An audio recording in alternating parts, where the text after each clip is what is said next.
5 ওয়াক্ত নামাজের ফজিলত। নামাজ ইসলামের অন্যতম স্তম্ভ। 5 ওয়াক্ত নামাজের মধ্যে ফজরের নামাজ অধিক গুরুত্বপূর্ণ। নিম্নে ফজরের নামাজ পড়ার 10 উপকার বর্ণনা করা হলো। আল্লাহর জিম্মায় চলে যাওয়া রাসূলুল্লাহ সাল্লাল্লাহু আলাইহি ওয়াসাল্লাম বলেছেন, যে ব্যক্তি ফজরের নামাজ আদায় করল সে মহান আল্লাহর রক্ষণাবেক্ষণের অন্তর্ভুক্ত হল। মুসলিম হাদিস 1379।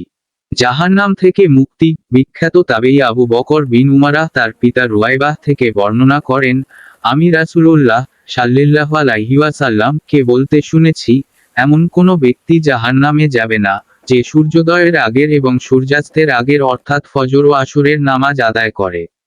মুসলিম হাদিস 1322। কিয়ামতের দিন পরিপূর্ণ নূরের সুসংবাদ। বিখ্যাত সাহাবী আনাস বলেন, রাসূলুল্লাহ সাল্লাল্লাহু আলাইহি ওয়াসাল্লাম বলেছেন, রাতের অন্ধকারে মসজিদগুলোতে যাতায়াতকারীদের কিয়ামতের দিনের পরিপূর্ণ নূরের সুসংবাদ দাও। ইবনে মাজাহ হাদিস 781। অর্ধর্জনী ইবাদতের সওয়াব। রাসূলুল্লাহ সাল্লাল্লাহু আলাইহি ওয়াসাল্লাম বলেছেন, যে ব্যক্তি জামাতের সঙ্গে এশার নামাজ আদায় করল সে যেন অর্ধেক রাত পর্যন্ত নফল নামাজ আদায় করল। আর যে ব্যক্তি ফজরের নামাজ জামাতের সঙ্গে আদায় করল সে যেন সারা রাত জেগে নামাজ আদায় করল। মুসলিম হাদিস 1377। মুনাফিকের তালিকা থেকে মুক্তি। রাসূল বলেছেন, মুনাফিকদের জন্য ফজর ও এশার নামাজের চেয়ে অধিক ভারী কোনো নামাজ নেই। এ দুই নামাজের ফজিলত যদি তারা জানত তাহলে হামাগুড়ি দিয়ে হলেও তারা উপস্থিত হতো। বুখারী হাদিস 657। ফজরের নামাজ দুনিয়ার সব কিছুর চেয়ে উত্তম। রাসূলুল্লাহ সাল্লাল্লাহু আলাইহি ওয়াসাল্লাম বলেছেন, ফজরের 2 রাকাত নামাজ দুনিয়া ও তার সব কিছুর চেয়ে উত্তম।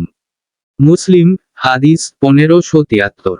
ফেরেশতাদের সাক্ষাৎ। ফজরের সময় ফেরেশতাদের পালাবদল হয়, আর এ সময় বান্দা যা কিছু করে ফেরেশতারা আল্লাহর কাছে তা পেশ করে।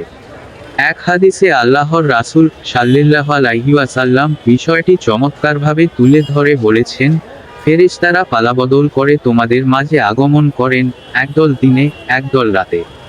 আসর ও ফজরের সালাতে উভয় দল একত্র হন। অতঃপর তোমাদের মাঝে রাত যাপনকারী দলটি উঠে যান।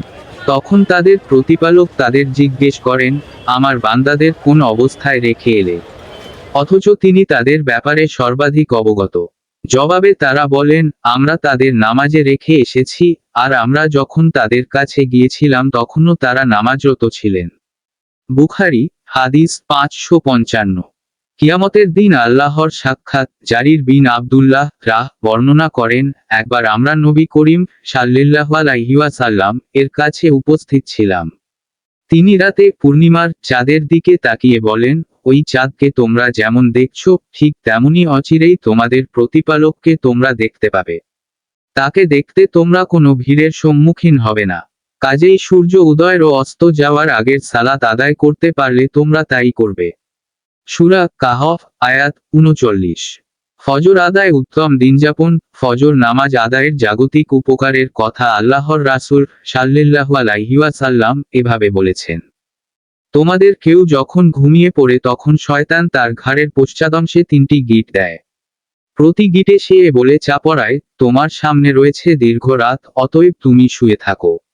অতঃপর সে যদি জাগ্রত হয়ে আল্লাহকে স্মরণ করে একটি গিঁট খুলে যায়, ওযু করলে আরেকটি গিঁট খুলে যায়, অতঃপর সালাত আদায় করলে আরেকটি গিঁট খুলে যায়। তখন তার প্রভাত হয় উৎফুল্ল মনে ও অনাবিল চিত্তে। অন্যথায় সে সকালে ওঠে কলস কালিমা ও আলস্য নিয়ে। বুখারী হাদিস 1142। মহান আল্লাহ আমাদের নামাজ আদায়ে যত্নবান হওয়ার তৌফিক দান করুন। আমিন।